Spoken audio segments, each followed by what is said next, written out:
پہلا تو یہ ہے کہ یہ الزام ہم پر باہر سے بھی بہت لگا ہے کہ اسلام کا نظام بہت شارٹ لیوڈ رہا اور ناکام ہو گیا گویا کہ.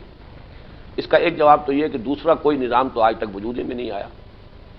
وہ ڈیموکریسی جس کا کہ تصور کبھی دیکھا تھا افلاطون نے، آج تک قائم نہیں ہوئی، یا جس کی روسو نے نوید دی تھی، وہ آج تک نہیں آئی. آج تک بھی کہا جاتا ہے کہ ہم اس ڈائریکشن میں جا رہے ہیں.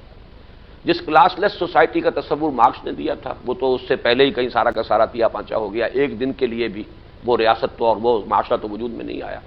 اس کے مقابلے میں یہ ماننا پڑتا ہے دنیا میں اسلام کے سب سے بڑے دشمنوں کو بھی کہ وہ نظام کامل شکل میں کم سے کم 30 برس نافذ رہا. تو یہ ہمارا فور پوائنٹ ہے، نیگیٹو پوائنٹ نہیں.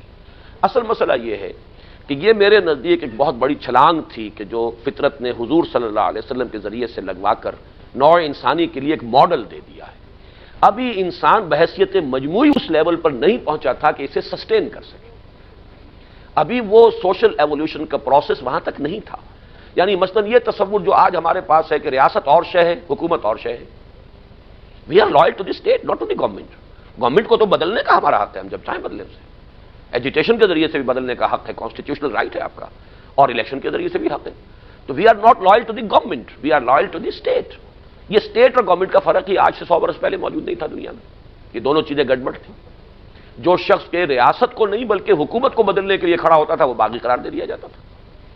اس لیے میں عرض کر رہا ہوں، ایک مثال میں نے دی ہے کہ یہ سوشل جو ہے پروگریس اور ایوولوشن جو ہوئی ہے ہیومن تھاٹ میں، وہ ابھی بڑی ہی ابتدائی سٹیجز میں تھی، جبکہ اللہ تعالیٰ نے وہ ایک ماڈل دے دیا. اور وہ ماڈل آج تک، جیسے کبھی آپ نے کوئی حسین خواب دیکھا ہو تو انسان کو یاد رہتا ہے، ایسے یاد ہے. گاندھی نے کہا سن 37 میں جب پہلی مرتبہ وزارتیں بنی ہیں، پروونشل گورنمنٹس بنی ہے، تو اس نے اپنے وزیروں کو یہ کہا تھا کہ میں آپ کے سامنے ابو بکر اور عمر کی مثال پیش کرتا ہوں.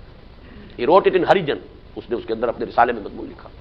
آج بھی مائیکل ہارٹ نے جو مانا ہے، ایم این رائے نے 1920 میں مانا تھا کہ تاریخ انسانی کا عظیم ترین انقلاب محمد نے برپا کیا. تو وہ تو ایک ماڈل ہے جو ہمارے سامنے ہے. اب یہ ہے کہ انسان خود گویا کہ ترقی کرتے ہوئے اس کے قریب تر پہنچ گیا ہے. آج اگر وہ قائم ہوگا تو وہ کافی سسٹین کرے گا اپنے آپ کو، اس لیے کہ وہ ہیومن جو کانشسنس ہے اس کا لیول اس کے بہت قریب آ چکا ہے. لیکن ہم جو ہے بحیثیت مسلمان by and large we are a decayed lot, اور ہمیں غلامی نے بہت طریقے سے کچلا ہے، اور ہمارے اندر وہ کیریکٹر کی طاقت جو ہے بہت کم باقی رہ گئی ہے جو دوبارہ ابھرنے کے لیے ضروری ہوتی ہے. اٹس جسٹ پاسبل کہ جیسے تاتاریوں کے ہاتھوں مسلمانوں کو پٹوایا گیا، کروڑوں مسلمان قتل ہوئے اس وقت. یہ 13th سینچری جو ہے اس کا جو یہ ہیوک جو ہوا ہے یہ ملکوں کی سطح پر ہوا، شہروں کی سطح پر نہیں. پورا یہ ترکستان کا علاقہ، ایران، افغانستان، عراق کا بیشتر حصہ ختم، برباد. اور پھر انہی تاتاریوں کے ہاتھ میں اللہ نے اپنا جھنڈا تھما دیا تو وہ اسلام لے آئے، اور اس کے بعد ورلڈ آف اسلام کی لیڈرشپ جو ہے انہی کے پاس گئی. ترکان تیموری، Terken Seljuqi, Terken صفوی، Terken Usmani, یہ چاروں جو ہیں وہی تو ہے اسٹاک. عرب جو ہیں they were deposed from the leadership of the Muslim Ummah. The leadership was given to the Tatars, the Turks. Maybe it happens again. ممکن ہے کہ ہمیں پٹوا کر اللہ تعالیٰ کسی اور قوم کو یہ صلاحیت دے دے. Maybe they are Chinese, maybe they are Koreans, maybe anybody else. لیکن یہ کہ ہمیں کوشش کرنی چاہیے. اور کچھ نہ کچھ ایسے بھی اشارے ہیں فطرت کے کہ جن سے میری ایک کتاب ہے استحکام پاکستان، پہلے کبھی سیریلائز بھی ہوئی تھی جنگ میں، میں اس کا بھی نسخہ کو بھجوا دوں گا انشاءاللہ. جو حضرات آپ لوگوں کے پاس پتہ نہیں وقت ہوتا ہے کہ نہیں ہوتا، لیکن یہ ایشوز اس وقت چونکہ ڈسکس ہو رہے ہیں تو اس کا جو بھی حضرات مطالعہ کرنا چاہیں تو میں نے کچھ ایسے بھی پوائنٹرز جو ہیں وہ میرے سامنے ہیں جس سے معلوم ہوتا ہے کہ وہ رینیسنس جو ہے اسلام کا وہ اسی علاقے سے ہوگا.